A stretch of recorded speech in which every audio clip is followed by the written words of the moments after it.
va parler de l'Assemblée des femmes d'Aristophane, une compagnie franco-palestinienne qui s'est accaparé la pièce pour en faire une mise en scène il y a 1 an et demi, dont le but, j'ai l'impression, a l'air d'être l'Assemblée des femmes en Palestine. Je me demande bien ce qu'elles ont pu faire comme choix artistique autour de cette question-là. Au dernier stream, je vous ai montré mon adaptation de Lysistrata, que j'avais mis en scène avec 0 budget. C'était rigolo. J'ai envie de continuer à surfer sur la vague Aristophane et puis de surfer sur la vague aussi représentation des femmes dans l'Antiquité grecque. Je trouve qu'il y a beaucoup de confusion autour de ça. D'ailleurs aussi très peu de traces de comment est-ce que ça se passait réellement, quels étaient les droits des femmes au IVe siècle avant Jésus-Christ dans le monde grec. Et donc il se trouve qu'en effet, Aristophane, à la fois c'est un auteur masculin qui a écrit sur des femmes, mais aussi un auteur qui a mis des femmes en scène qui deviennent des leaders politiques. Et c'est un auteur qui écrivait ça sous le prisme de la comédie, donc de la caricature. Comme c'est le seul un petit peu à écrire des rôles de femmes qui deviennent leaders politiques, on a eu tendance à le présenter un peu comme l'auteur qui s'intéressait à la cause féminine, voire même l'auteur féministe. Je pense que ça, on va aussi pas mal le remettre en question. Qu'est-ce que ça raconte de la place des femmes au sein d'une civilisation très masculine, dont les citoyens étaient exclusivement des hommes, pas des femmes, mais tout de même, elles avaient bien une place. Donc c'est ça qu'on va interroger. Je vais vous présenter un peu la pièce. Les Athéniennes, à l'instigation de l'une des leurs, Praxagora, se rassemblent à l'aube sur l'agora pour prendre à la place des hommes les mesures qui s'imposent pour sauver la cité. Quand ceux-ci se réveillent le lendemain, ils découvrent avec stupéfaction les réformes que les femmes entendent adopter. Droit pour les femmes les plus laides et les plus âgées de choisir un compagnon. Donc c'est une réforme politique que les femmes ont fait passer pendant la nuit, pendant que les hommes dormaient. Vous vous rendez compte de la misogynie de l'époque, tu vois. On vient de loin là. En mettant en scène les débats des Athéniennes, qui prêtent à rire par leur manque de portée politique, vous voyez, c'est ce que j'essayais d'expliquer tout à l'heure, les Athéniens se marrent en entendant sur scène des femmes jouées par des hommes, en plus recontextualisées un petit peu. Par le jour qui va naître, osons l'acte d'audace qui nous permettra de prendre en main les affaires de la ville et de rendre service à l'État. C'est là aussi où je veux vous montrer ce que je veux dire. Si on prétend que Aristophane écrit vraiment par intérêt féministe, tu vois, bah ça change le code de jeu. Du coup, les femmes sont premier degré. Alors que si tu prétends qu'il fait une farce, qu'il caricature, dans ce cas, tu peux te permettre toi aussi de jouer second degré, caricatural, de créer des figures farcesques. Mais ça change tout à la façon dont déjà tu travailles et à ce que tu défends. Parce que d'un côté, tu défends une vision féministe comme si Aristophane était vraiment féministe, ce qui est, à mon sens, un peu rapide comme conclusion.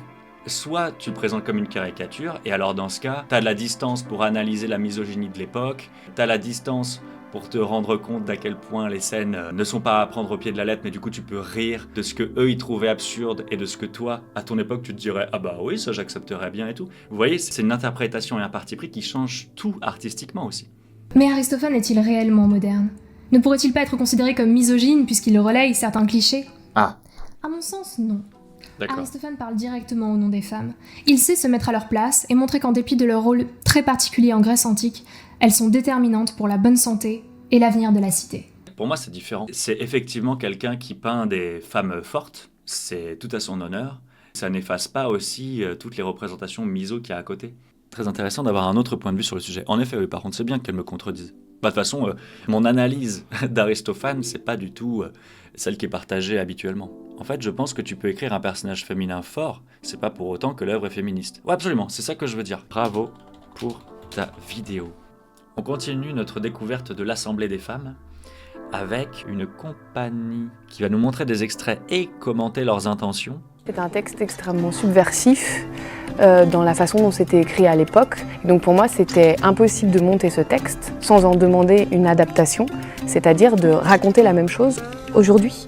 Les moches et les rétatinés se mettront à côté des belles et des rebondis, et qui voudra s'en envoyer une rebondie passera d'abord sur la ratatine. Personne n'ira chez toi avant d'être d'abord rentré chez moi.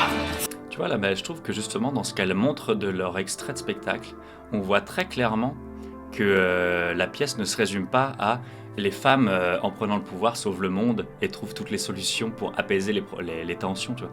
Là, ce que l'on voit dans les extraits choisis en plus, c'est à quel point les femmes disent des choses violentes, reproduisent des schémas de domination. T'es pas chez toi, t'es chez moi. Elles se mettent en fait à avoir des comportements, comme on le disait, virils, en tout cas dans l'exemplarité des hommes.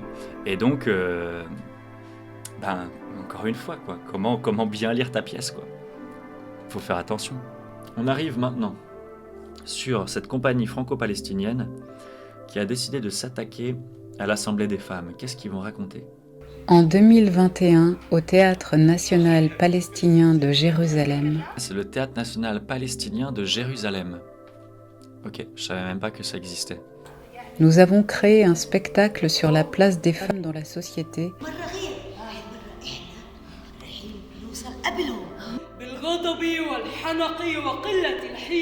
Pour ce projet, nous sommes allés à la rencontre de femmes palestiniennes à travers le pays. C'est ça qui me remet un petit peu les idées en place et les pieds sur terre. C'est les compagnies de théâtre qui se confrontent au réel, aux zones du monde conflictuelles, en guerre, occupées. Le propos de la pièce et même l'acte de monter une pièce de théâtre, tu sais, ça me prend au bide et j'ai plus envie d'être intelligent. J'ai juste envie de savoir ça raconte quoi du monde, tu vois. Genre j'ai plus besoin d'utiliser mon cerveau pour essayer de voir comment ça peut me parler, un peu par projection, etc. Genre d'un coup, ils m'envoient dans leur monde et je ferme ma gueule, quoi. Like men, they have the power, right? And why should they give you the power to take their places? They're not gonna do that. You have to go and fight and grab it. You know what I mean?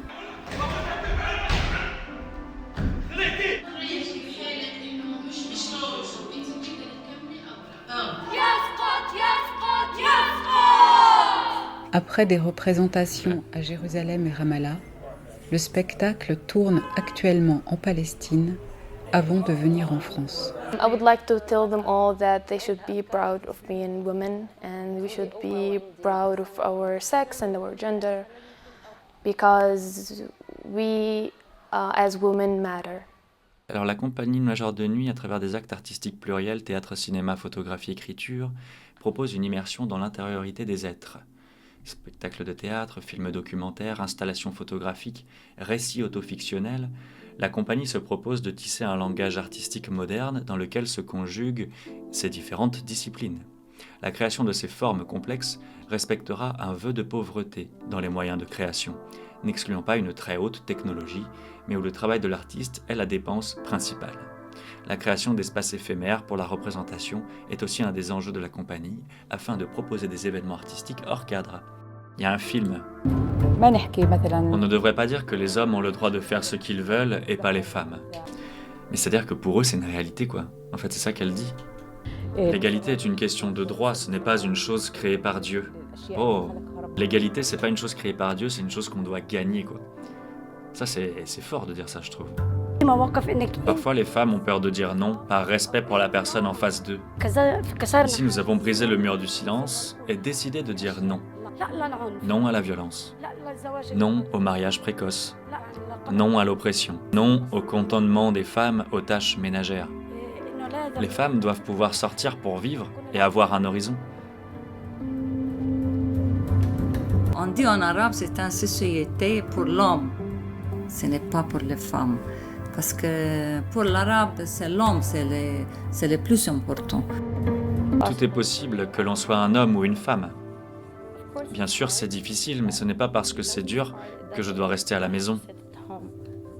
Cela signifie que je dois sortir et me battre. Et oui, c'est ça, il faut lutter.